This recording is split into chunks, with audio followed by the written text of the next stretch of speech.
को है या इलाही तो मेरा गफ्फार है या इलाही तो मेरा सत्तार है या इलाही मुझसे मुझको दूर को ताकि देखो मुझे में तुझको एक नजर आए खुदाए मेरे सत्तरुल मेरे मौला मेरे गफ्फार दोनों 6 রাকাত নামাজ আদায় করার পর 2 হাত উত্তোলন করে যদি আল্লাহকে বলতে পারো ও আল্লাহ হুজুর বলেছে আপনি নাকি প্রথম আসমানে এসে ডাকেন ও আল্লাহ আমার মতো গুনাহগার কেউ নাই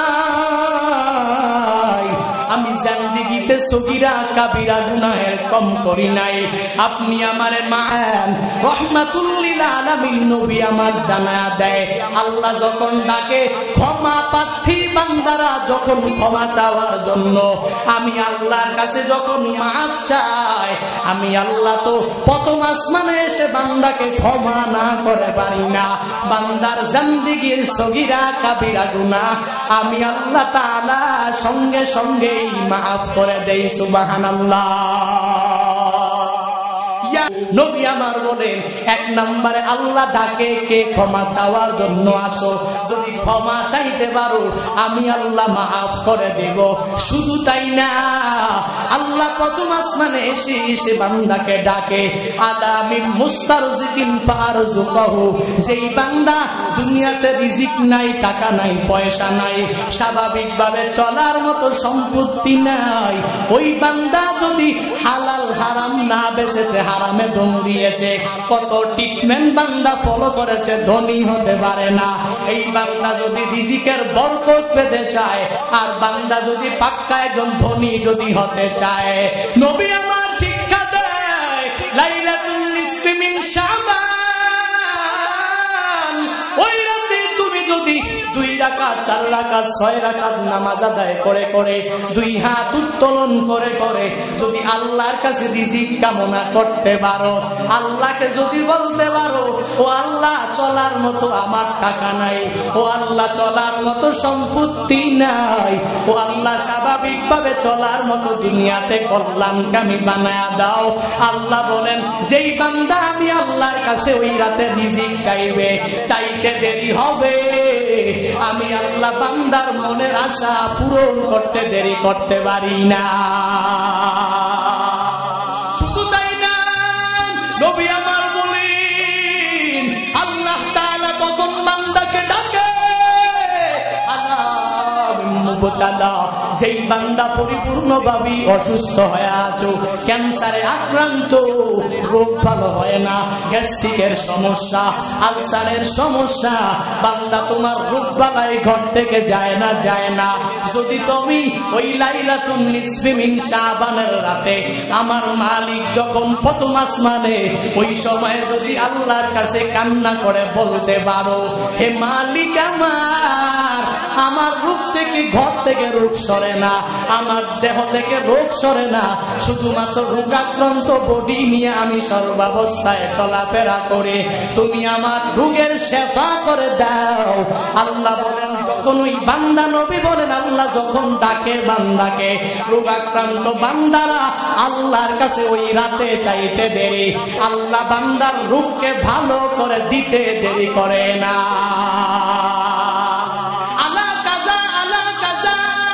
শুধুমাত্র যেই বান্দা গুনাহ করেছে তার জন্য না সেই বান্দা শুধুমাত্র রিজিক চেয়েছে তার জন্য না শুধুমাত্র যেই বান্দার রোগের জন্য মুক্তি চেয়েছে তার জন্য না এই রকম অনুরূপ ভাবে আল্লাহ বান্দাকে ডাকে এর বান্দা আমি মাওলার কাছে তুই কি দরকার আমি আল্লাহর কাছে বল যদি তুই পরিপূর্ণ খুলুসিয়াত নিয়ে আমি আল্লাহর কাছে চাইতে পারো চাইতে দেরি হবে আমি আল্লাহ ওই রাতে ফজর পর্যন্ত দিতে দেরি করতে পারি না হাত্তা ইয়াতলু আল ফাজর, বান্দা ফজর পর্যন্ত যখন তুমি চাইবা আল্লাহ তোমাকে দিয়া দিবে। এজন্য ওই রাতে খুশির রাত্র না, ওই রাত বান্দা তোমার নেক আমল করার রাত। আর কি নেক আমল করবা? আম্মা জান আয়েশা সিদ্দিকা রাদিয়াল্লাহু আনহা বলেন, নবী আমার যখন আমার হুজুরায় প্রবেশ করার পরে, কক্ষে প্রবেশ করার পরে নবী আমার যখন তার পরিধানকৃত কাপড় খুলে ফেললেন, একটু পরে আবার পরিধান করে করে আমার ঘর থেকে বের হয়ে গেলেন। আমার হিত চলে আসলো, আমার মনে হলো অন্য কোন স্ত্রীর ঘরে নবী গেল কিনা। আম্মা জান আয়েশা সিদ্দিকা রাদিয়াল্লাহু আনহা বলেন, আমি ঘর থেকে বের হয়ে গেলাম। ঘর থেকে বের হওয়ার পর সব সতীনদের ঘরগুলো সার্চ করে করে করে দেখলাম, কোথাও আমার নবী নাই। এবার আমার টেনশন হয়ে গেল, নবী আমার কোথায় গেল? আম্মা জান আয়েশা বলেন, আমি নবীকে তাকায়া দেখলাম, নবী আমার জান্নাতুল বাকির সামনে দাঁড়াইয়া, ওই কবরস্থানের সামনে দাঁড়াইয়া নবী আমার দুই হাত তুলে আল্লাহর কাছে বলে, হে মালিক, জান্নাতুল বাকিতে যত সাহাবী রয়েছে ও আল্লাহ তুমি এদের মাফ করে দাও। আম্মা জান আয়েশা বলেন, নবী আমার ঘর থেকে বের হয়ে জান্নাতুল বাকির সামনে সেই রাতে গিয়েছে, ওই রাতটা ছিল লাইলাতুন নিসফে মিন শাবান। এর বান্দা, তাহলে এইটাও আমার উম্মতের জন্য শিক্ষা হতে পারে। বলে তুমি ওই রাতে মা ইন্তেকাল করেছে, বাবা মারা গিয়েছে, মাকবারার সামনে যাও, আর মাকবারার সামনে গিয়ে গিয়ে গিয়ে গিয়ে এদের জন্য তুমি দোয়া করতে পারো, এদের ক্ষমা চাইতে পারো, এদের কবর জান্নাতের বাগান হওয়ার দোয়া করতে পারো। এরে আল্লাহর বান্দা, আজকের এই মাহফিল থেকে তালিম নিয়ে নিয়ে বাড়িতে যাও। তুমি যেরকম ভাবে বা জামাতে নামাজটাকে গুরুত্ব না দিয়া এটাকেই গুরুত্ব দাও, হ্যাঁ হ্যাঁ এই নফলকেও তোমার গুরুত্ব দেওয়া লাগবে, বা জামাতে নামাজটাকেও গুরুত্ব দেওয়া লাগবে। যখন যার যার জায়গায় তাকে রেখে রেখে আমল করতে পারবা, আর এই আমল করতে দেরি হবে, অন্যান্য আমলগুলো করা সহজ করে দিবেন কে? আর জোরে বলেন কে? ইন্নাস সালাতা তানহা আনিল ফাহশাই ওয়াল মুনকার ওয়া লাযিকরুল্লাহি আকবার ওয়াল্লাহু ইয়ালামু মা তাসনাউন। বিশ্বজুড়ে একজন হাফেজ সাইফুর রহমান সুফি আপনারা দেখলেন, টানা এক মাস লাগাই সে যে আল্লাহ বলে নামাজ তো এমন একটি ইবাদত, ইন্নাস সালাতা তানহা আনিল ফাহশাই ওয়াল মুনকার। আল্লাহ বলেন নাই আল্লাহ তাআলা বান্দাকে খারাপ কাজ থেকে ফিরিয়ে রাখবে, না না, আল্লাহ বলেন ইন্নাস সালাতা তানহা আনিল ফাহশা। আল্লাহ বলেন নামাজটাই তোমাকে বিরত রাখবে, নামাজটাই তোমাকে ফিরিয়ে রাখবে। এজন্যই তো মুয়ান্নাসের তানহা আল্লাহ এনে এনে বান্দাকে জানায়া দিলেন, আমি আল্লাহ নিজে তোমাকে বাধা দিব না, আমি আল্লাহ তোমাকে নিজে খারাপ কাজ থেকে ফিরিয়ে রাখবো। উলামায়ে কেরাম তোমাকে খারাপ কাজ থেকে ফিরাবে না, বরং তুমি নিজে হুলুসিয়া অন্তরের মধ্যে নিয়া আমার মালিকের সন্তুষ্টির লক্ষ্যে যদি নামাজ তুমি ঠিক মতন আদায় করতে পারো, তখন তোমার ওই নামাজ তোমাকে ফাহিশা কাজ থেকে ফিরিয়ে রাখবে, তোমার নামাজ তোমাকে গর্হিত কাজ থেকে ফিরিয়ে রাখবে। এখন যদি কোনো আল্লাহর বান্দার মনের মধ্যে প্রশ্ন জাগে, হুজুর আমি তাকায়া তাকায়া দেখলাম কি আমার এলাকায় সমাজে আবার চুরি করে নামাজ পড়ার পরে আবার ডাকাতি সন্ত্রাসগিরির মধ্যে লিপ্ত হয়ে যায়, নামাজ পড়ে আবার হালাল উপার্জন করে না, সুদ ঘুষের লেনদেন করে, নামাজ পড়ে পাগড়ি পরে পরে চলাফেরা করে, ও বান্দা দেয় না, কেউ যাবে না, ওই কবরে সেই কবরের দরজা নেই, সেই কবরের জানালা নাই, সেই কবরে জানি হয়ে গেল না, আপনি যে আয়াত বললেন তাহলে তো বান্দার উপরে প্রভাব পড়ছে না। এর বান্দা দুনিয়ার কোন মানুষের প্রশ্ন যদি মওলা মাইকেরামের কাছে হয়, শুধুমাত্র দুনিয়ার মানুষ তো না, সাহাবায়ে কেরাম আমার নবীর এই প্রশ্নে পড়েছে। আমার নবীর উপরে যখন এই আয়াতটা নাযিল করে জানায়া দিলেন, ও পয়গম্বর আমার, আপনি আপনার উম্মতকে এটাই বলেন, নামাজটা তাকে খারাপ কাজ থেকে ফিরায় রাখবেন, নামাজটা তাকে গর্হিত কাজ থেকে ফিরায় রাখবেন।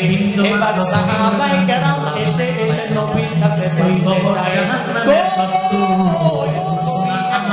নামাজ পড়ে আবার নেফাক করে, আবার নামাজ পড়ে খারাপ কাজে লিপ্ত হয়ে যায়, তার নামাজ তো তাকে খারাপ কাজ থেকে ফিরায় রাখতে পারে না। মানলাম তানহাহু সালাতুহু আনিল ফাহশাই ওয়াল মুনকার ফালা সালাতা লাহু। কবরের মধ্যে কোনো পাওয়া নাই। বলেন যার নামাজ যাকে খারাপ কাজ থেকে ফিরায় রাখতে পারে না, গর্হিত কাজ থেকে যাকে ফিরায় রাখতে পারে না, নামাজ পড়ে তবুও নামাজটা তাকে খারাপ কাজ থেকে বিরত রাখে না, তার নামাজ তো এমন নামাজ, এই নামাজ প্রথম আসমানের নিচেই থাকে, আর সে আজিম পর্যন্ত নামাজ পৌঁছে না। কারণটা কি জানো?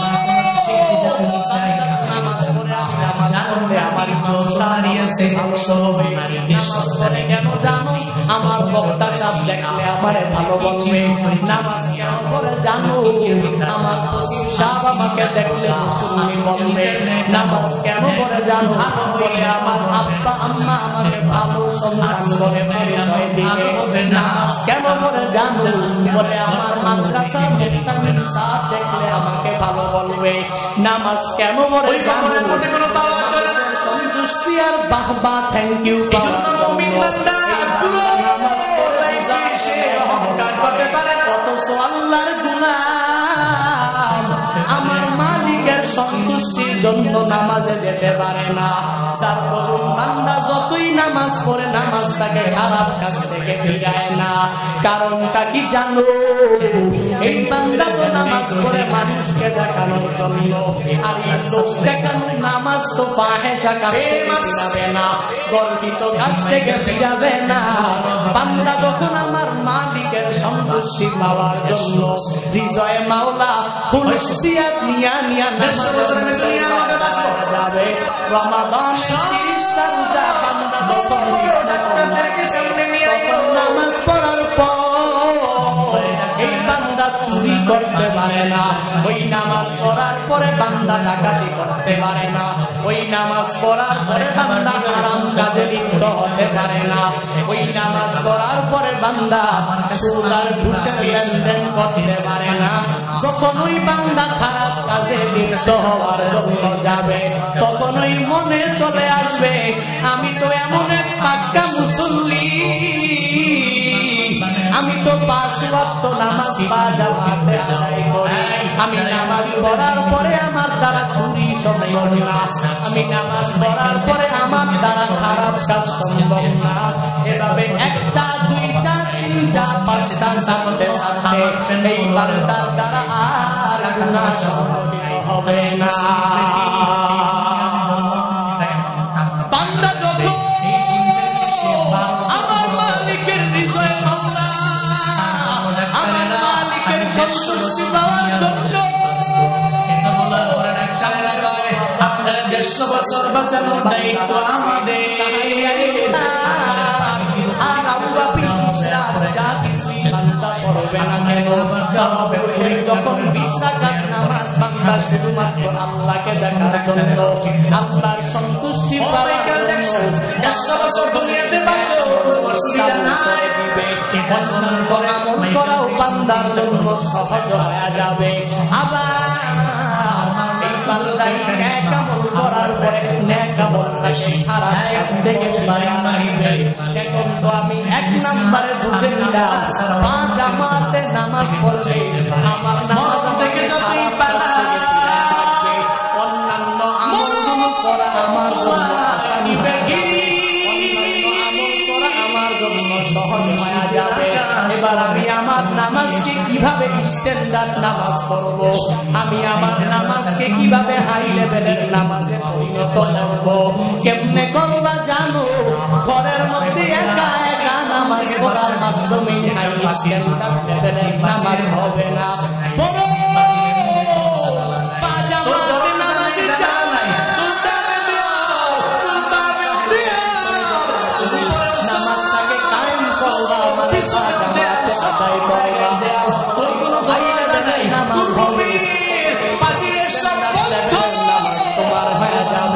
আমি নামাজ পড়ার পরে তুমি তো সুন্নত ছাড়তে পারবে না।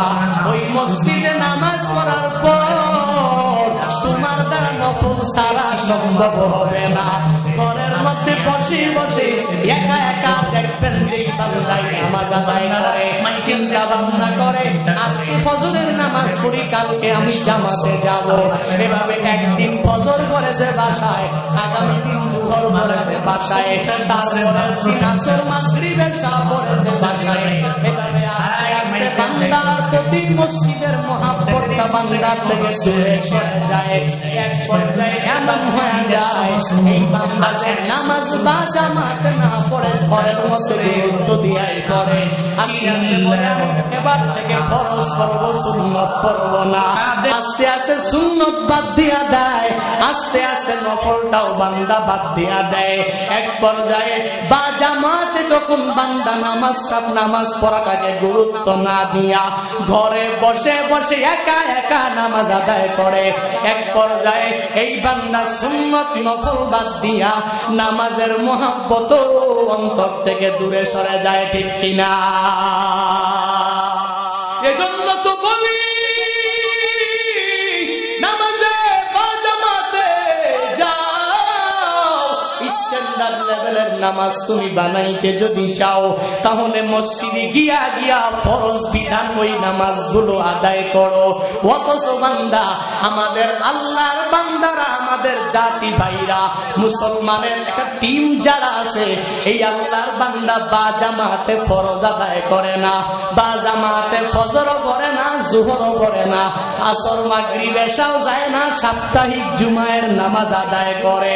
আবার সামনে আসতেছে লাইলাতুন নিসফি মিন শাবান, ওই শাবান মাসের 14 তারিখের দিবাগত রাতে আল্লাহর বান্দা ওই শবে বরাতের রাতে নফল নামাজ আদায় করার জন্য ফজর পড়ে নাই, জোহর খবর নাই, মাগরিব থেকে নিয়ে সারা রাত মসজিদে গিয়া নফল পড়ার জন্য ওই মসজিদে ইমাম সাহেবের কাছে যাই না নামাজ পড়তে যায়। লাইলাতুন নিসফি মিন শাবান নামাজ পড়ে, বাকি সময় বান্দাকে বা জামাতে আসরেও দেখা যায় না, আছে না? না, অথচ বান্দা তুমি তো ইসলাম ধর্মের অন্তর্ভুক্ত, তোমার তো জ্ঞান থাকা পরিপূর্ণভাবে জরুরি। ফরজ নামাজ বিধান হলো তুমি যা মসজিদে আদায় করা, পরিপূর্ণভাবে মানুষের সাথে কায়েম করা। আর নফল নামাজ কেমনে আদায় করা উত্তম জানো? নফলের উত্তমতা হলো ঘরের মধ্যে তুমি একাকী পড়ো, নফলের উত্তমতা ঘরের মধ্যে বিধান তুমি একাকী পড়ো। আর ফরজ নামাজ তুমি বা জামাতে মসজিদে সবার সাথে গিয়ে আদায় করো। কিন্তু বর্তমান জামানায় উল্টা, ফরজ নামাজের মধ্যে বান্দা গুরুত্ব দিয়া যায় না, শুধুমাত্র বলে হুজুর নামাজের দিন কবে, নামাজের রাত কবে, ওই দিনই আমি নামাজ পড়বো, মনে করে আমার একদিনের নামাজ আমাকে জান্নাতে পৌঁছাবে, সব ক্ষমা দুনিয়াতে পরিপূর্ণ পেয়ে যাব। এর বান্দা ভুল ধারণা, না না না, তোমার এই নফল নামাজ তুমি যদি 1 রাত না, 2 রাত না, 3 রাত না, যদি 100 বছরও আদায় করো, একবার যদি বা জামাতের ফজরের নামাজটা, ওই ফরজ নামাজ ইচ্ছা করে কাজা করে তুমি দিয়েছো, খোদার কসম করে বলি তোমার ওই 1 ওয়াক্ত ফজরের ফরজ নামাজের কাজা এই নফল দ্বারাও তোমাকে পরিপূর্ণ করতে পারবে না। এজন্য আজকের এই মাহফিল থেকে তালিম নিয়ে বাড়িতে যাও। বলে আমি ইসলাম ধর্মের অন্তর্ভুক্ত, ইসলাম জানাটা আমার জরুরি। কেমন জানো? বলে বললাম তো ফরজ নামাজটা সবাই পড়বে আর নফল নামাজটা একাকী পড়বে। কেন জানো? আমার রহমাতুল লিল আলামিন পয়গম্বর মসজিদে নববীর পাশে হুজরা, তবুও নবী আমার মসজিদে নববীতে নফল আদায় করে না। হুজরা মুবারকে গিয়া গিয়া কেন নফল আদায় করে? বলে নবীর পক্ষ থেকে উম্মতে কামেলার জন্য শিক্ষা, ফরজটা বা জামাতে আদায় করো আর নফলটা তুমি ঘরে গিয়া আদায় করো। এজন্য তো নবী বলেন সল্লু ফি বুয়ুতিকুম ওয়ালা তাত্তাখিযুহা কুবুরা। তোমরা তোমাদের ঘরকে কবরে পরিণত করো না, ঘরের মধ্যে নামাজ আদায় করো, ঘরে নফল গুলো আদায় করো। কবরে নামাজ হয় না, কবরে কোনো তাহাজ্জুদ ইশরাক আওয়াবিন হয় না। তুমি তোমার ঘরটাকে ওই রকম কবরের মতো পরিণত করো না। ফরজ গুলো যখন আদায় করবা মসজিদে, নফল গুলো যখন ঘরে আদায় করবা, তোমার স্ত্রী নামাজ পড়লো কি পড়লো না খবর নিতে পারবা। তোমার ছেলেটা নামাজ পড়লো কি পড়লো না খবর নিতে পারবা। তোমার মেয়েটা নামাজ পড়লো কি পড়লো না খবর নিতে পারবা। অথচ তোমার খবর নাই, একা একা জান্নাতি হওয়ার জন্য মসজিদে দৌড়াইলা। স্ত্রীও নামাজ পড়ে না, ছেলেটাও মসজিদে কোনো সময় যায় না, মেয়েটাও নামাজের মুসল্লায় দাঁড়ায় না। আবার দাবি করো আমি মুসলমান হয়ে একা একা জান্নাতে চলে যাব। না না না, কুল্লুকুম রাইন ওয়া কুল্লুকুম মাসউলুন আন রায়াতিহি। তুমি যে অধীনস্থ, ওই কিয়ামতের ময়দানে আল্লাহ তোমার পরিবারের ব্যাপারেও তোমাকে জিজ্ঞাসা করবে। এজন্য সামনে আসতেছে লাইলাতুল নিসফি মিন শাবান। এই রাতে বান্দা কত আল্লাহর বান্দারা কি কাজ করে দেখবেন। এই রাতটাকে মনে করে ফুর্তির রাত। দেখবেন বান্দা মনে করে আমার এই রাতটাতে আমি শুধু আনন্দ করব, আতশবাজি জ্বালায়।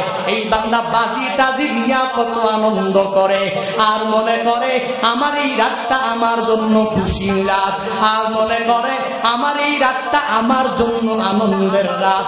এর বান্দা না না, আবার কত আল্লাহর বান্দারা হুজুরকে দাওয়াত দিয়া বলে মুরগি পোলাও রুটি না বানাইলে আমার এই লাইলাতুন নিসফি মিন শাবান পালন হবে না। এলাকার ইমাম সাহেব ফজরের সময় নামাজ পড়ে সালাম ফিরিয়েছে। আল্লাহর বান্দা হুজুরের কাছে যাইয়া হুজুরকে বলে হুজুর আমার ওয়াইফের সাথে ফজরের পরে বিশাল ঝগড়া, কারণটা কি? মুসল্লি হুজুরকে বলে হুজুর আমার স্ত্রী আমাকে বলে আজকে এত একটা সুন্দর দিন সামনে, সুন্দর রাত, আমার ঘরে মুরগ নাই, মুরগি নাই, রান্নার জন্য কিছু নাই, আমি কুরমা পোলাও বানাতে পারবো না, তাহলে কি সবে বরাতের রাত সুন্দরভাবে পালন হবে? তুমি মুরগ আনো না, ভালো খাবার আজকে পাকাইতে পারবো না। হুজুর তো বলে না না, এই রাত তো তোমার আনন্দের জন্য না, এই রাত তোমার খাওয়া দাওয়ার জন্য না, এই রাত তো তোমার আতশবাজি জ্বালানোর জন্য না, বরং কেন জানো? রহমাতুল লিল আলামিন তো জানা দেয় ইজা কানাত লাইলাতুন নিসফি মিন শাবান ফাকুমু লাইলাহা ওয়া সুমু নাহারাহা ফাইন্নাল্লাহা তাআলা ইয়ানজিলু ফিহা লিগুরুবিশ শামসি ইলাস সামাঈদ দুনিয়া ফায়াকুলু আলা মিন মুস্তাগফিরিন ফাআগফিরানা আলা মিন মুস্তারজিকিন ফাআরযুকাহু আলা মিন মুবতালা ফাউয়াফিয়াহু ফি আলা কাযা হাত্তা ইয়াতলু আল ফাজার। নবী আমার বলেন উম্মতের দল, তোমার সামনে যখন শাবানের 14 তারিখের দিবাগত রাত্র চলে আসবে, ওই সময় তুমি কি করবা জানো? কুমু লাইলাহা ওয়া সুমু নাহারাহা, রাতের বেলা নামাজে দাঁড়ায় যাও, আর দিনের বেলা তুমি রোজা রাখো। রাতে কেন নামাজ আদায় করবা? কেন জানো জানো ফাইন্নাল্লাহা ইয়ানজিলু ফিহা লিগুরুবিশ শামসি ইলাস সামাইদ দুনিয়া। ওই রাতে আল্লাহ প্রথম আসমানে এসে এসে বান্দার কাছে বলে ফায়াকুলু আলা মিন মুস্তাগফিরিন ফাগফিরুল্লাহ, আমার কোন বান্দা এমন আছো আমি আল্লাহ তাআলার ক্ষমা পাওয়ার জন্য দৌড়াও। দুনিয়াতে এমন কোন বান্দা নাই যেই বান্দা গুনাহ মুক্ত জিন্দেগি গঠন করতে চায় না। দুনিয়াতে এমন কোন বান্দা নাই যেই বান্দা গুনাহ মুক্ত জিন্দেগি নিয়ে জান্নাতে যেতে চায় না। রাহমাতুল লিল আলামিন বলেন, আসমান থেকে জমিন পর্যন্ত যত খালি জায়গা আছে, ওই খালি জায়গা কোন এক আল্লাহর বান্দা ধনী যদি পিওর স্বর্ণ দিয়া, খাঁটি স্বর্ণ দিয়া ভরাট করে করে আল্লাহর রাস্তায় যদি দান করে দেয়, ওই বান্দার আমল নামার মধ্যে যেই সওয়াব জড়ো হবে, একবার সুবহানাল্লাহ বলনেওয়ালা, একবার আলহামদুলিল্লাহ বলনেওয়ালা, একবার আল্লাহু আকবার বলনেওয়ালা আমল নামায় তার সমপরিমাণ সওয়াব আল্লাহ দিয়া দিবে। প্রয়োজনীয় কথা এক নাম্বার, বান্দা যখন সুবহানাল্লাহর আওয়াজ দিবে তখন তো বান্দার এটা প্রয়োজনীয় কথা হয়ে যাবে, এটা অপ্রয়োজনীয় কথা না। এই বান্দা বক্তা সাহেব 1.5 ঘন্টা 2 ঘন্টা কথা বলে, গুনাহের কথা বলে না, বরং ভালো ভালো দিক নির্দেশনামূলক কিস্সা কাহিনী না, হাসাহাসি না, বরং নেক আমলের কথাগুলো উম্মাহকে জানা দেয়। এই জন্য তো সুন্দরভাবে জানা দেয় বলেই বান্দার এটা প্রয়োজনীয় কথা। প্রয়োজনীয় কথা 2 নাম্বার, এই বান্দার প্রয়োজনীয় কথা যা না বললে গুনাহ হবে। মান রাআ মিনকুম মুনকারান ফালিয়ুগাইয়িরহু বিয়াদিহি ফাইল্লাম ইয়াস্তাতি' ফাবিলিসানিহি ফাইল্লাম ইয়াস্তাতি' ফাবিকলবিহি ওয়া যালিকা আযআফুল ঈমান। এখন যদি কেউ বলে হুজুর বলেছে চুপ থাকলে মুক্তি পেয়ে যাব, আমার সামনে যদি কেউ খারাপ কাজ করে আমি মুখ দিয়াও বাধা দিব না, হাত দিয়াও বাধা দিব না, কারণ চুপ থাকলে মুক্তি পেয়ে জান্নাতে যেতে পারবো না। না, যেই কথা বললে সওয়াব ওইটা তো প্রয়োজনীয় কথা, যেই কথা না বললে গুনাহ হবে ওইটা তো বান্দা তোমার প্রয়োজনীয় কথা বলাই লাগবে। 3 নাম্বার প্রয়োজনীয় কথা হলো, ব্যবসায়ী আল্লাহর বান্দারা তেলের দাম এত বেশি বেশি বেশি, সোয়াবিন তেল ক্রয় করার জন্য ক্রেতা যখন এসেছে, ব্যবসায়ী যখন যদি চিন্তা ভাবনা করে হুজুর বলে দিয়েছে চুপ থাকলে মুক্তি পেয়ে যাব, জান্নাতে যেতে পারবো, আগে ছিল 100 হয়ে গেল 200, আমি ক্রয় করলাম 200 দিয়া, আমার ক্রেতা আমার 5 লিটার তেল নিয়ে টাকা দিয়া গেল 500, আমি কোনো কিছুই বলবো না, চুপ থাকলেই তো মুক্তি পেয়ে যাব। এর বান্দা ওই সময় তো চুপ থাকলে ব্যবসায় লাল বাতি জ্বলবে, ঠিক কিনা? না, এটা তোমার প্রয়োজনীয় কথা বলো। এই প্রয়োজনীয় কথা 3 প্রকার। 1 নম্বরে যেটা বললে সওয়াব, যেটা না বললে গুনাহ, আর যেটা তোমার প্রয়োজনের খাতিরে, ব্যবসার ক্ষেত্রে, চাকরির ক্ষেত্রে, যেই ভালো ভালো চাকরির ক্ষেত্রে হোক না কেন, জীবিকা নির্বাহের যেই মাধ্যমটাই তোমার আছে, ওই মাধ্যমে যখন তুমি বসবা তখন ওই জীবিকা নির্বাহ করার সময় কিছু কথা তোমার বলা লাগবে।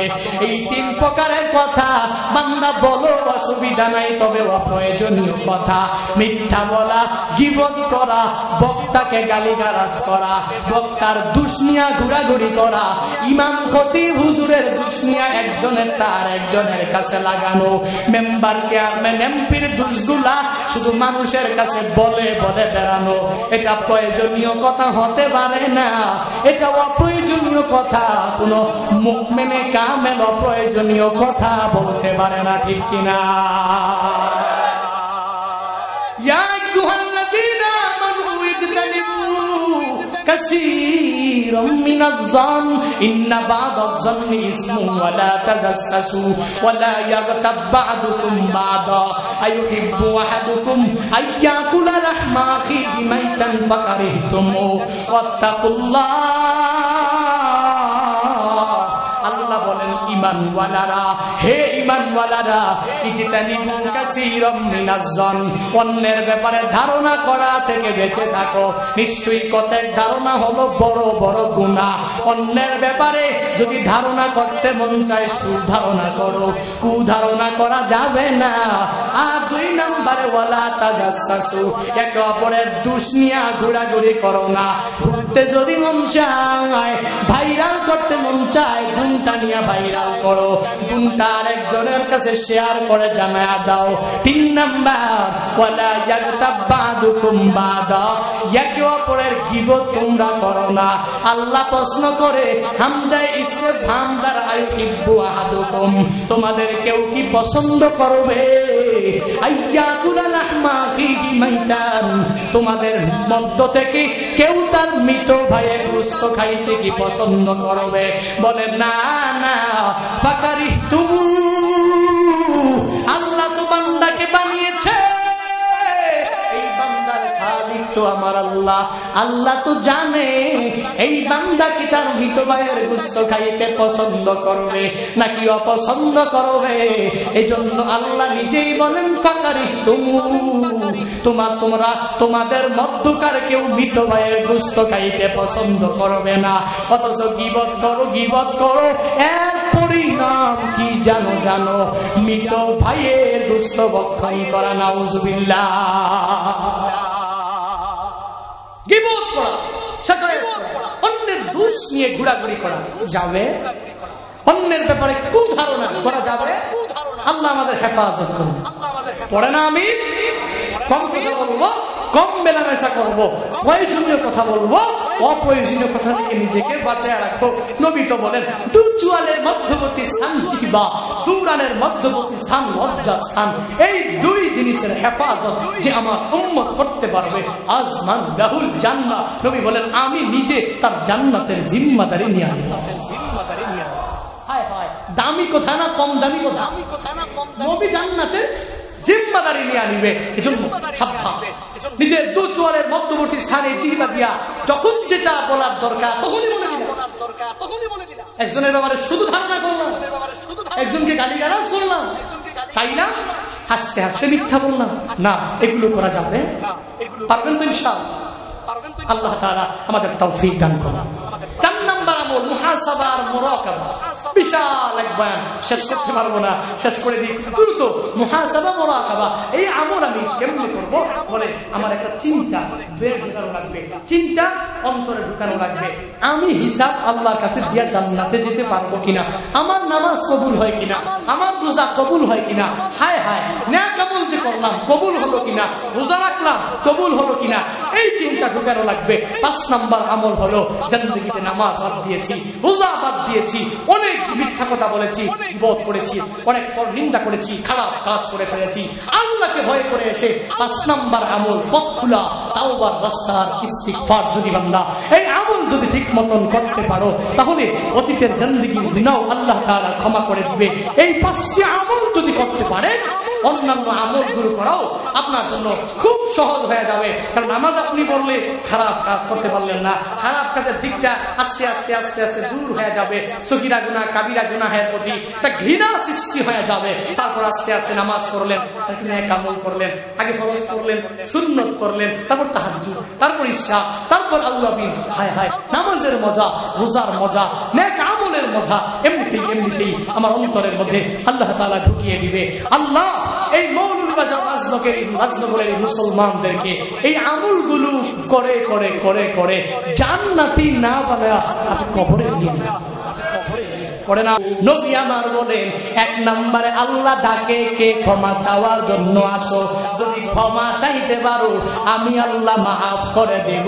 শুধু তাই না, আল্লাহ প্রথম আসমানে এসে বান্দাকে ডাকে আলামিন মুস্তারজিকিন ফারজুকাহু।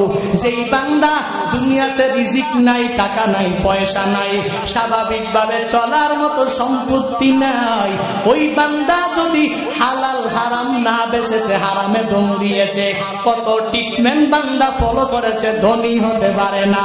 এই বান্দা যদি রিজিকের বরকত পেতে চায়, আর বান্দা যদি পাক্কা একজন ধনী যদি হতে চায়, নবী আমার শিক্ষা দেয় লাইলাতুল নিসফ নিসফি মিন শাবান, ওই রাতে তুমি যদি 2 রাকাত 4 রাকাত 6 রাকাত নামাজ আদায় করে করে 2 হাত উত্তোলন করে করে যদি আল্লাহর কাছে রিজিক কামনা করতে পারো, আল্লাহকে যদি বলতে পারো, ও আল্লাহ চলার মতো আমার টাকা নাই, ও আল্লাহ চলার মতো সম্পত্তি নাই, ও আল্লাহ স্বাভাবিকভাবে চলার মতো দুনিয়াতে কল্যাণকামী বানায়া দাও।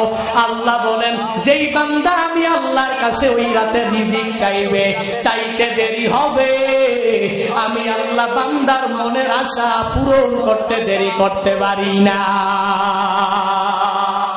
শুধু তাই না, নবী আমার বলেন আল্লাহ তাআলা তখন বান্দাকে ডাকে,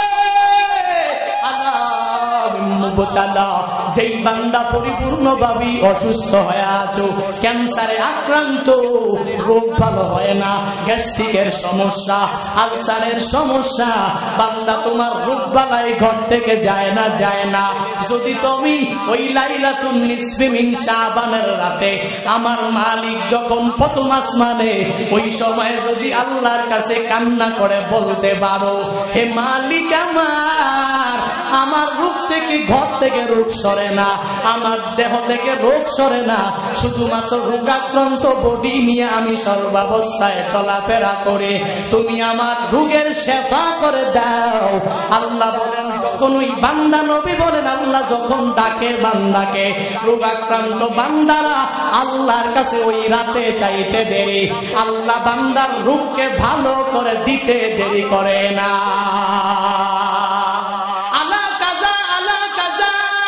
শুধুমাত্র যেই বান্দা গুনাহ করেছে তার জন্য না, যেই বান্দা শুধুমাত্র রিজিক চেয়েছে তার জন্য না, শুধুমাত্র যেই বান্দার রোগের জন্য মুক্তি চেয়েছে তার জন্য না, এই রকম অনুরূপ ভাবে আল্লাহ বান্দাকে ডাকে, এর বান্দা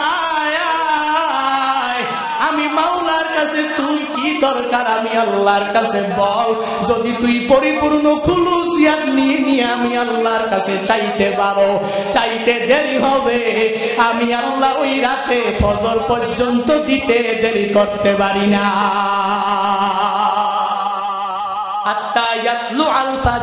বান্দা ফজর পর্যন্ত যখন তুমি চাইবা আল্লাহ তোমাকে দিয়া দিবে।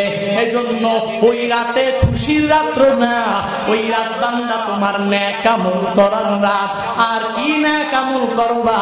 আম্মা জান আয়েশা সিদ্দিকা রাদিয়াল্লাহু আনহা বলেন, নবী আমার যখন আমার হুজুরায় প্রবেশ করার পরে, কক্ষে প্রবেশ করার পরে, নবী আমার যখন তার পরিধানকৃত কাপড় খুলে ফেললেন, একটু পরে আবার পরিধান করে করে আমার ঘর থেকে বের হয়ে গেলেন, আমার হিত চলে আসলো, আমার মনে হলো অন্য কোন স্ত্রীর ঘরে নবী গেল কিনা। আম্মা জান আয়েশা সিদ্দিকা রাদিয়াল্লাহু আনহা বলেন, আমি ঘর থেকে বের হয়ে গেলাম। ঘর থেকে বের হওয়ার পর সব সতীনদের ঘরগুলো সার্চ করে করে করে দেখলাম, কোথাও আমার নবী নাই। এবার আমার টেনশন হয়ে গেল, নবী আমার কোথায় গেল?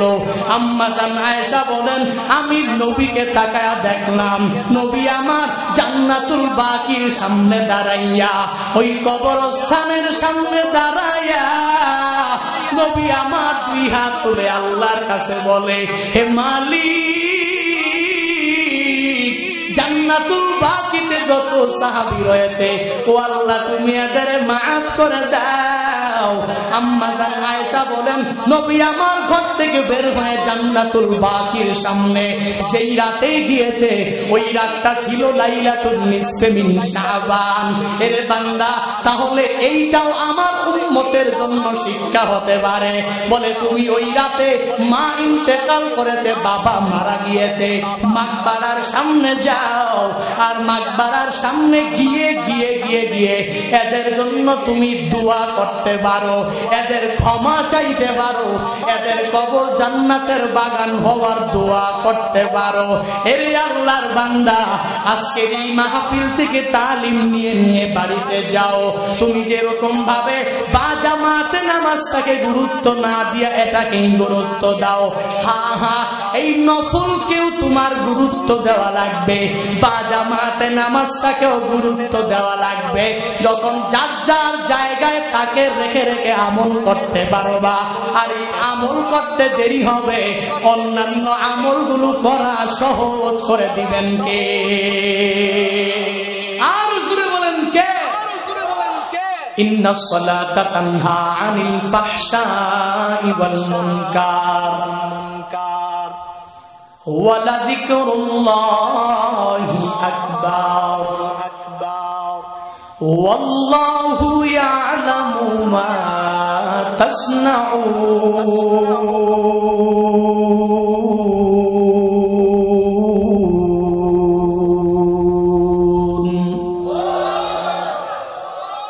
আল্লাহ বলেন নামাজ তো এমন এক ইবাদত, ইন্নাস সালাতা তানহা আনিল ফাহশাই ওয়াল মুনকার।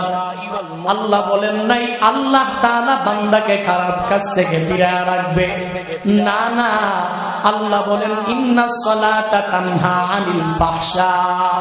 আল্লাহ বলেন নামাজটাই তোমাকে বিরত রাখবে, নামাজটাই তোমাকে ফিরায় রাখবে। এজন্যই তো মুয়ান্নাসের তানহা।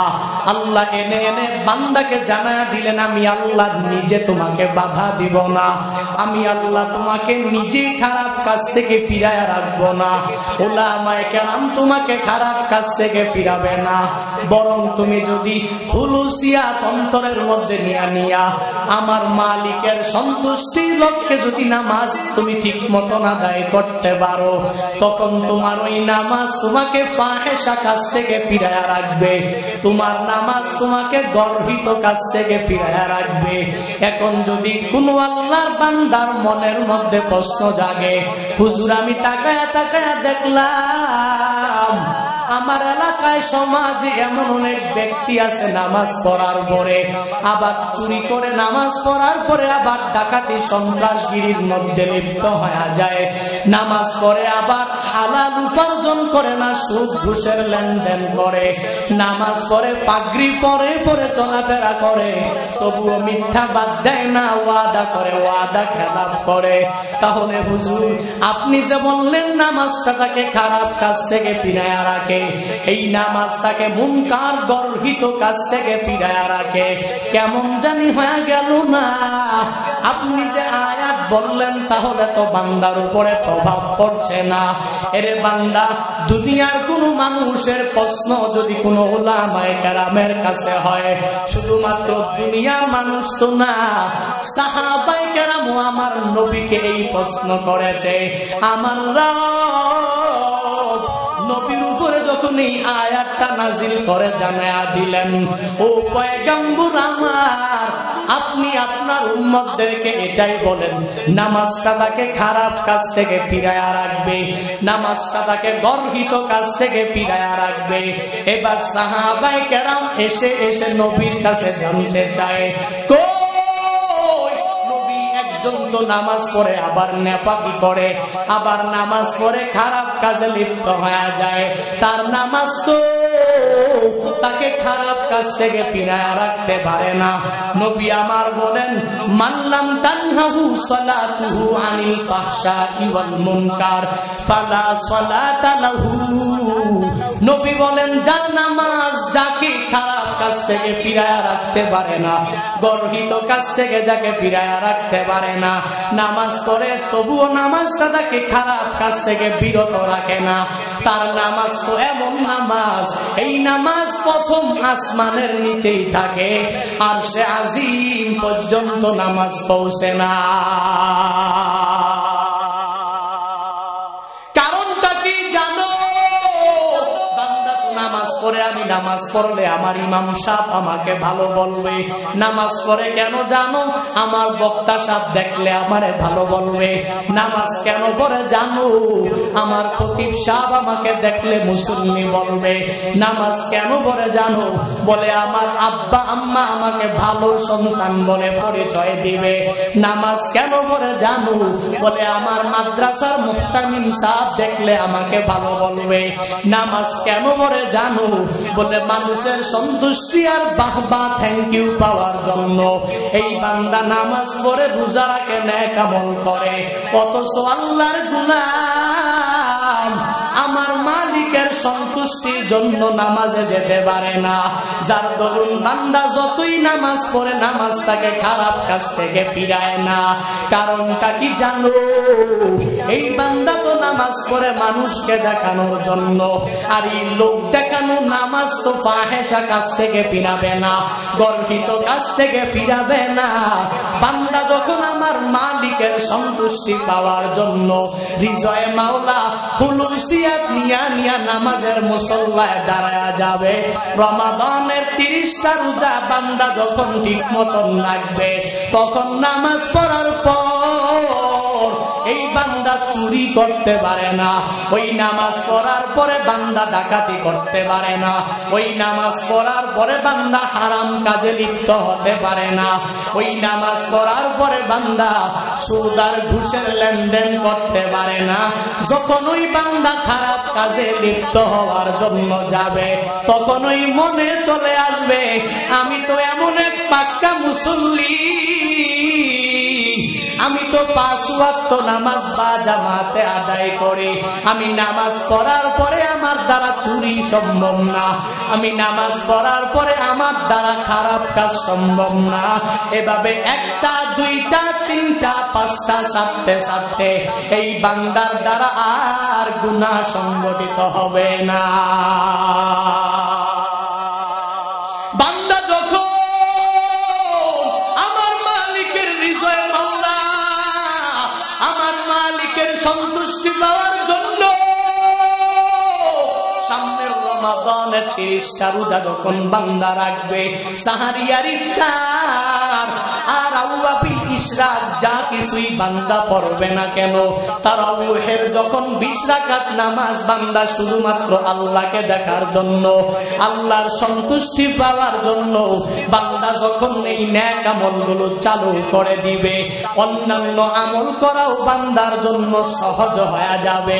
আবার এই বান্দাই নেক আমল করার পরে নেক আমলটাকে খারাপ কাজ থেকে ফিরায় রাখবে। এখন তো আমি 1 নম্বরে বুঝে নিলাম, বা জামাতে নামাজ পড়লে আমার নামাজ আমাকে খারাপ কাজ থেকে ফিরায় রাখবে, অন্যান্য আমলগুলো করা আমার জন্য আসান হয়ে যাবে, অন্যান্য আমল করা আমার জন্য সহজ হয়ে যাবে।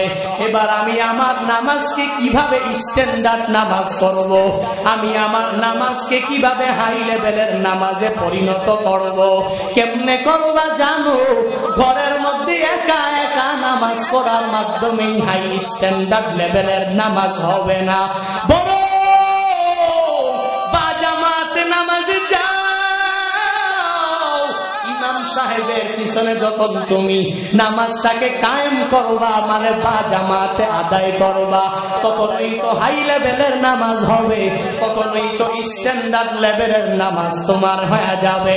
আর ওই নামাজ পড়ার পরে তুমি তো সুন্নত ছাড়তে পারবা না। ওই মসজিদে নামাজ পড়ার পর তোমার দ্বারা নফল ছাড়া সম্ভব হবে না। ঘরের মধ্যে বসে বসে একা একা দেখবেন যে বান্দাই নামাজ আদায় করে, চিন্তা ভাবনা করে আজকে ফজরের নামাজ পড়ি, কালকে আমি জামাতে যাব। এভাবে একদিন ফজর পড়েছে বাসায়, আগামী দিন জোহর পড়েছে বাসায়, তারপরের দিন আসর মাগরিব এশা পড়েছে বাসায়। এভাবে আস্তে আস্তে বান্দার প্রতি মসজিদের মহাব্বতটা বান্দার থেকে দূরে সরে যায়। এক পর্যায়ে জায়গায় এমন হয়ে যায় এই বান্দা যে নামাজ বা জামাতে না পড়ে ঘরের মধ্যে গুরুত্ব দিয়াই পড়ে, আস্তে আস্তে বলে আমি এবার থেকে ফরজ পড়ব, সুন্নত পড়ব না। আস্তে আস্তে সুন্নত বাদ দিয়া দেয়, আস্তে আস্তে নফলটাও বান্দা বাদ দিয়া দেয়।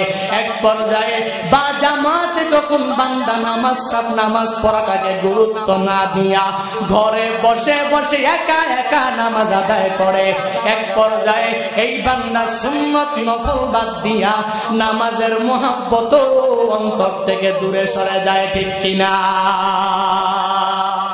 এজন্য তো বলি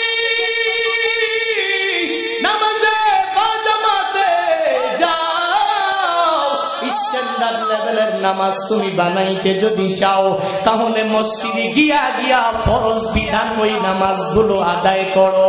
অথচ বান্দা, আমাদের আল্লাহর বান্দারা, আমাদের জাতি ভাইরা, মুসলমানের একটা টিম যারা আছে, এই আল্লাহর বান্দা বা জামাতে ফরজ আদায় করে না, বা জামাতে ফজরও পড়ে না, জোহরও পড়ে না, আসর মাগরিব এশাও যায় না, সাপ্তাহিক জুমায়ের নামাজ আদায় করে।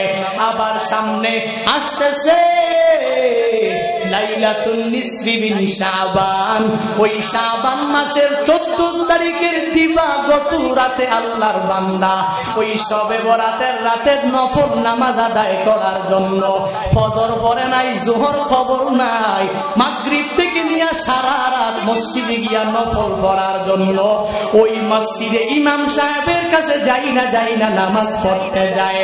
লাইলাতুন নিসফি মিন শাবানে নামাজ পড়ে, বাকি সময় বান্দাকে বা জামাতে আসরেও দেখা যায় না, আছে না? না, অথচ বান্দা তুমি তো ইসলাম ধর্মের অন্তর্ভুক্ত, তোমার তো জ্ঞান থাকা পরিপূর্ণভাবে জরুরি। ফরজ নামাজ বিধান হলো তুমি যা মসজিদে আদায় করা, পরিপূর্ণভাবে মানুষের সাথে কায়েম করা। আর নফল নামাজ কেমনে আদায় করা উত্তম জানো? নফলের উত্তমতা হলো ঘরের মধ্যে তুমি একাকী পড়ো, নফলের উত্তমতা ঘরের মধ্যে বিধান তুমি একাকী পড়ো। আর ফরজ নামাজ তুমি বা জামাতে মসজিদে সবার সাথে গিয়ে আদায় করো। কিন্তু বর্তমান জামানায় উল্টা, ফরজ নামাজের মধ্যে বান্দা গুরুত্ব দিয়া যায় না, শুধুমাত্র বলে হুজুর নামাজের দিন কবে, নামাজের রাত কবে, ওই দিনই আমি নামাজ পড়ব, মনে করে আমার একদিনের নামাজ আমাকে জান্নাতে পৌঁছাবে, সব ক্ষমা দুনিয়াতে পরিপূর্ণ পেয়ে যাব।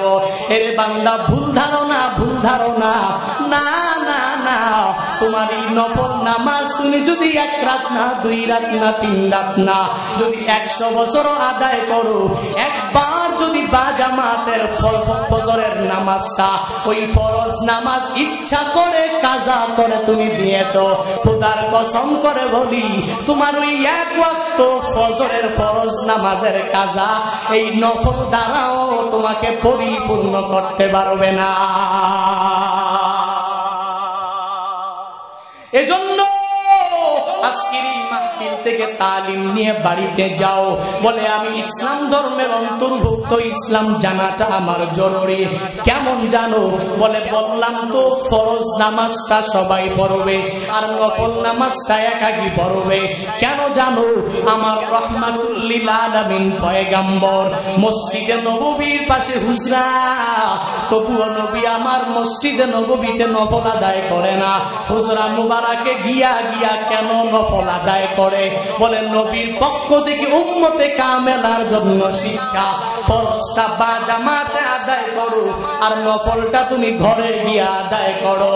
এজন্য তো নবী বলেন সল্লু ফি বুয়ুতিকুম ওয়ালা তাত্তাখিযুহা কুবুরা, তোমরা তোমাদের ঘরকে কবরে পরিণত করো না, ঘরের মধ্যে নামাজ আদায় করো, ঘরে নফল গুলো আদায় করো। কবরে নামাজ হয় না, কবরে কোনো তাহাজ্জুদ ইশরাক আওয়াবিন হয় না।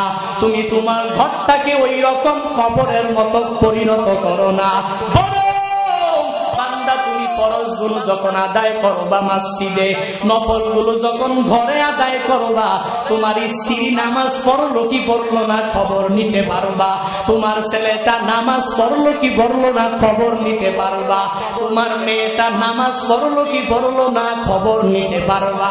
অথচ তোমার খবর নাই, একা একা জান্নাতি হওয়ার জন্য মসজিদে দৌড়াইলা, স্ত্রীও নামাজ পড়ে না, ছেলেটাও মসজিদে কোনো সময় যায় না, মেয়েটাও নামাজের মুসল্লায় দাঁড়ায় না, আবার দাবি করো আমি মুসলমান হয়ে একা একা জান্নাতে চলে যাব। না না না, কুল্লুকুম রাইন ওয়া কুল্লুকুম মাসউলুন আন রায়াতিহি। তুমি যে অধীনস্থ, ওই কিয়ামতের ময়দানে আল্লাহ তোমার পরিবারের ব্যাপারেও তোমাকে জিজ্ঞাসা করবে। এজন্য সামনে আসতেছে লাইলাতুল নিসফি মিন শাবান। এই রাতে বান্দা কত আল্লাহর বান্দারা কি কাজ করে দেখবেন। এই রাতটাকে মনে করে ফুর্তির রাত, দেখবেন বান্দা মনে করে আমার এই রাতটাতে আমি শুধু আনন্দ করব, আতশবাজি জ্বালায়। এই বান্দা বাজি টাজি নিয়া কত আনন্দ করে, আর মনে করে আমার এই রাতটা আমার জন্য খুশির রাত, আর মনে করে আমার এই রাতটা আমার জন্য আনন্দের রাত। এর বান্দা না না, আবার কত আল্লাহর বান্দারা হুজুরকে দাওয়াত দিয়া বলে মুরগি পোলাও রুটি না বানাইলে আমার এই লাইলাতুল নিসফি মিন শাবান পালন হবে না। এলাকার ইমাম সাহেব ফজরের সময় নামাজ পড়ে সালাম ফিরিয়েছে, আল্লাহর বান্দা হুজুরের কাছে যাইয়া হুজুরকে বলে হুজুর আমার ওয়াইফের সাথে ফজরের পরে বিশাল ঝগড়া, কারণটা কি? মুসল্লি হুজুরকে বলে হুজুর আমার স্ত্রী আমাকে বলে আজকে এত একটা সুন্দর দিন সামনে, সুন্দর রাত, আমার ঘরে মুরগ নাই, মুরগি নাই, রান্নার জন্য কিছুই নাই, আমি কুরমা পোলাও বানাতে পারবো না, তাহলে কি সবে বরাতের রাত সুন্দরভাবে পালন হবে? তুমি মুরগ আনো না, ভালো খাবার আজকে পাকাইতে পারবো না। হুজুর তো বলে না না, এই রাত তো তোমার আনন্দের জন্য না, এই রাত তোমার খাওয়া দাওয়ার জন্য না, এই রাত তো তোমার আতশবাজি জ্বালানোর জন্য না, বরং কেন জানো? রহমাতুল লিল আলামিন তো জানা দেয় ইজা কানাত লাইলাতুন নিসফি মিন শাবান ফাকুমু লাইলাহা ওয়া সুমু নাহারাহা ফা ইন্নাল্লাহা তাআলা ইয়ানজিলু ফিহা লিগুরুবিশ শামসি ইলাস সামাঈদ দুনিয়া ফায়াকুলু আলা মিন মুস্তাগফিরিন ফাআগফিরানা আলা মিন মুস্তারজিকিন ফাআরযুকাহু আলা মিন মুবতালা ফাউয়াফিয়াহু ফি আলা কাযা হাত্তা ইয়াতলু আল ফাজার। নবী আমার বলেন উম্মতের দল, তোমার সামনে যখন শাবানের 14 তারিখের দিবাগত রাত্র চলে আসবে, ওই সময় তুমি কি করবা জানো? কুমু লাইলাহা ওয়া সুমু নাহারাহা, রাতের বেলা নামাজে দাঁড়ায় যাও, আর দিনের বেলা তুমি রোজা রাখো। রাতে কেন নামাজ আদায় করবা? কেন জানো? ফাইন্নাল্লাহা ইয়ানজিলু ফিহা লিগুরুবিশ শামসি ইলাস সামাঈদ দুনিয়া। ওই রাতে আল্লাহ প্রথম আসমানে এসে বান্দার কাছে বলে ফায়াকুলু আলা মিন মুস্তাগফিরিন ফাআগফিরলা, আমার কোন বান্দা এমন আছো আমি আল্লাহ তাআলার ক্ষমা পাওয়ার জন্য দৌড়াও। দুনিয়াতে এমন কোন বান্দা নাই যেই বান্দা গুনাহ মুক্ত জিন্দেগি গঠন করতে চায় না। দুনিয়াতে এমন কোন বান্দা নাই যেই বান্দা গুনাহ মুক্ত জিন্দেগি নিয়ে জান্নাতে যেতে চায় না।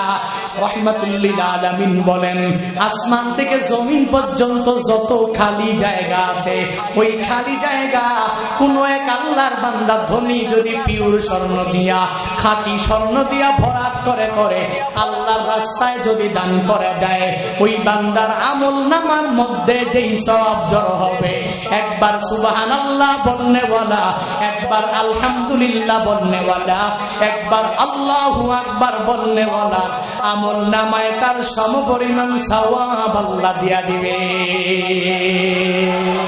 প্রয়োজনীয় কথা এক নাম্বার, বান্দা যখন সুবহানাল্লাহর আওয়াজ এটা প্রয়োজনীয় কথা হয়ে যাবে, এটা অপ্রয়োজনীয় কথা না। এই বান্দা বক্তা সাহেব 1.5 ঘন্টা 2 ঘন্টা কথা বলে, গুনাহের কথা বলে না, বরং ভালো ভালো দিক নির্দেশনামূলক কিস্সা কাহিনী না, হাসাহাসি না, বরং নেক আমলের কথাগুলো উম্মাহকে জানা দেয়। এই জন্য তো সুন্দরভাবে জানা দেয় বলেই বান্দার এটা প্রয়োজনীয় কথা। প্রয়োজনীয় কথা 2 নাম্বার, এই বান্দার প্রয়োজনীয় কথা যা না বললে গুনাহ হবে।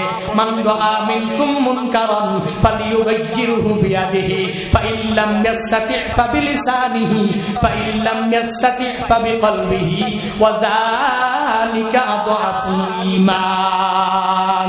এখন যদি কেউ বলে হুজুর বলেছে চুপ থাকলে মুক্তি পেয়ে যাব, আমার সামনে যদি কেউ খারাপ কাজ করে আমি মুখ দিয়াও বাধা দিব না, হাত দিয়াও বাধা দিব না, কারণ চুপ থাকলে মুক্তি পেয়ে জান্নাতে যেতে পারবো না। না, যেই কথা বললে সওয়াব ওইটা তো প্রয়োজনীয় কথা, যেই কথা না বললে গুনাহ হবে ওইটা তো বান্দা তোমার প্রয়োজনীয় কথা বলাই লাগবে। 3 নাম্বার প্রয়োজনীয় কথা হলো ব্যবসায়ী আল্লাহর বান্দারা তেলের দাম এত বেশি বেশি বেশি, সোয়াবিন তেল ক্রয় করার জন্য ক্রেতা যখন এসেছে, ব্যবসায়ী যখন যদি চিন্তা ভাবনা করে হুজুর বলে দিয়েছে চুপ থাকলে মুক্তি পেয়ে যাব, জান্নাতে যেতে পারবো, আগে ছিল 100 হয়ে গেল 200, আমি ক্রয় করলাম 200 দিয়া, আমার ক্রেতা আমার 5 লিটার তেল নিয়ে টাকা দিয়া গেল 500, আমি কোনো কিছুই বলবো না, চুপ থাকলেই তো মুক্তি পেয়ে যাব। এর বান্দা ওই সময় তো চুপ থাকলে ব্যবসায় লাল বাতি জ্বলবে, ঠিক কিনা? না, এটা তোমার প্রয়োজনীয় কথা বলো। এই প্রয়োজনীয় কথা 3 প্রকার। 1 নম্বরে যেটা বললে সওয়াব, যেটা না বললে গুনাহ। আর যেটা তোমার প্রয়োজনের খাতিরে, ব্যবসার ক্ষেত্রে, চাকরির ক্ষেত্রে, যেই ভালো ভালো চাকরির ক্ষেত্রে হোক না কেন, জীবিকা নির্বাহের যেই মাধ্যমটাই তোমার আছে, ওই মাধ্যমে যখন তুমি বসবা তখন ওই জীবিকা নির্বাহ করার সময় কিছু কথা তোমার বলা লাগবে। এই 3 প্রকারের কথা বান্দা বলো, অসুবিধা নাই, তবে অপ্রয়োজনীয় কথা, মিথ্যা বলা, গীবত করা, বক্তাকে গালিগালাজ করা, বক্তার দুশনিয়া ঘোরাঘুরি করা, ইমাম খতিব হুজুরের দুশনিয়া একজনের তার একজনের কাছে লাগানো, মেম্বার চেয়ারম্যান এমপির দুশগুলা শুধু মানুষের কাছে বলে বলে বেড়ানো, এটা প্রয়োজনীয় কথা হতে পারে না, এটা অপ্রয়োজনীয় কথা। কোন মুমিনে কামেল অপ্রয়োজনীয় কথা বলতে পারে না, ঠিক কিনা? يا أيها الذين آمنوا اجتنبوا كثيرا من الظن إن بعض الظن إثم ولا تجسسوا ولا يغتب بعضكم بعضا أيحب أحدكم أن يأكل لحم أخيه ميتا فكرهتموه واتقوا الله। আল্লাহ বলেন ঈমানওয়ালারা, হে ঈমানওয়ালারা, ইজতানিবু কাসীরাম মিনাজ-জন, অন্যের ব্যাপারে ধারণা করা থেকে বেঁচে থাকো। নিশ্চয়ই কতের ধারণা হলো বড় বড় গুনাহ। অন্যের ব্যাপারে যদি ধারণা করতে মন চায় সুধারণা করো, কুধারণা করা যাবে না। আর 2 নম্বরে ওয়ালা তাজাসসু, একে অপরের দুশনিয়া ঘোরাঘুরি করো না। ঘুরতে যদি মন চায়, ভাইরাল করতে মন চায়, গুণটা নিয়ে ভাইরাল করো, গুণটা আরেকজনের কাছে শেয়ার করে জানায়া দাও। 3 নাম্বার ওয়ালা ইয়াগতাব বাদুকুম বাদা, একে অপরের গীবত তোমরা করো না। আল্লাহ প্রশ্ন করে হামজায়ে ইসতিফহাম দ্বারা আইয়ুহিব্বু আহাদুকুম, তোমাদের কেউ কি পছন্দ করবে আইয়াকুলা লাহমা আখিহি মাইতান, তোমাদের মধ্য থেকে কেউ তার মৃত ভাইয়ের গোশত খাইতে কি পছন্দ করবে? বলে না না।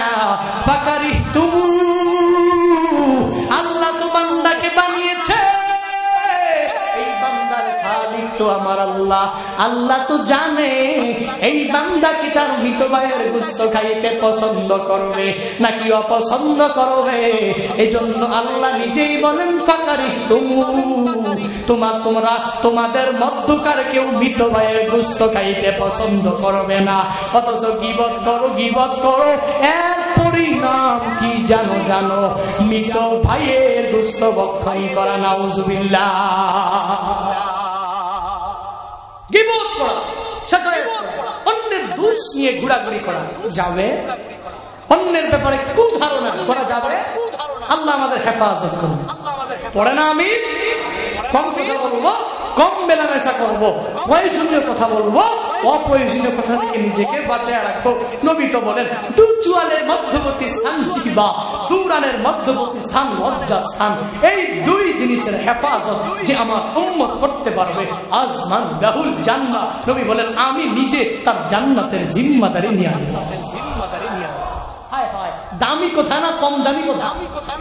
নবী জান্নাতের জিম্মাদারি নিয়ে আনিবে। এজন্য সাবধান, নিজের দু চোয়ালের মধ্যবর্তী স্থানে জিহ্বা দিয়া যখন যেটা বলার দরকার তখনই বলে দিলাম। একজনের ব্যাপারে শুধু ধারণা করলাম, একজনকে গালিগালাজ করলাম, চাইলাম হাসতে হাসতে মিথ্যা বললাম না, এগুলো করা যাবে? পারবেন তো ইনশাআল্লাহ? আল্লাহ তাআলা আমাদের তৌফিক দান করুন। 4 নাম্বার আমল মুহাসাবা আর মুরাকাবা। বিশাল এক বয়ান, শেষ করতে পারবো না, শেষ করে দিই দ্রুত। মুহাসাবা মুরাকাবা, এই আমল আমি কেমনে করবো? বলে আমার একটা চিন্তা বের ঢুকানো লাগবে, চিন্তা অন্তরে ঢুকানো লাগবে। আমি হিসাব আল্লাহর কাছে দিয়া জান্নাতে যেতে পারবো কিনা, আমার নামাজ কবুল হয় কিনা, আমার রোজা কবুল হয় কিনা, হায় হায় নেক আমল যে করলাম কবুল হলো কিনা, রোজা রাখলাম কবুল হলো কিনা, এই চিন্তা ঢুকানো লাগবে। 5 নাম্বার আমল হলো, জিন্দেগিতে নামাজ বাদ দিয়েছি, রোজা বাদ দিয়েছি, অনেক মিথ্যা কথা বলেছি, গীবত করেছি, অনেক পর নিন্দা করেছি, খারাপ কাজ করে ফেলেছি, আল্লাহকে ভয় করে এসে 5 নাম্বার আমল পথ খোলা, তাওবার রাস্তার ইস্তিগফার। যদি বান্দা এই আমল যদি ঠিক মতন করতে পারো, তাহলে অতীতের জিন্দেগির গুনাহ আল্লাহ তাআলা ক্ষমা করে দিবে। এই 5টি আমল যদি করতে পারে, অন্যান্য আমলগুলো করাও আপনার জন্য খুব সহজ হয়ে যাবে। কারণ নামাজ আপনি পড়লে খারাপ কাজ করতে পারলেন না, খারাপ কাজের দিকটা আস্তে আস্তে আস্তে আস্তে দূর হয়ে যাবে। সগীরা গুনাহ কাবিরা গুনাহের প্রতি একটা ঘৃণা সৃষ্টি হয়ে যাবে। তারপর আস্তে আস্তে নামাজ পড়লেন, নেক আমল করলেন, আগে ফরজ করলেন, সুন্নত করলেন, তারপর তাহাজ্জুদ, তারপর ইশা, তারপর আউয়াবিজ। হায় হায়, নামাজের মজা, রোজার মজা, নেক আমলের মজা এমনিতেই আমার অন্তরের মধ্যে আল্লাহ তাআলা ঢুকিয়ে দিবে। আল্লাহ এই মৌলভীবাজার রাজনগরের মুসলমানদেরকে এই আমলগুলো করে করে করে করে জান্নাতি না বানায়া আপনি কবরে নিয়ে পড়ে না।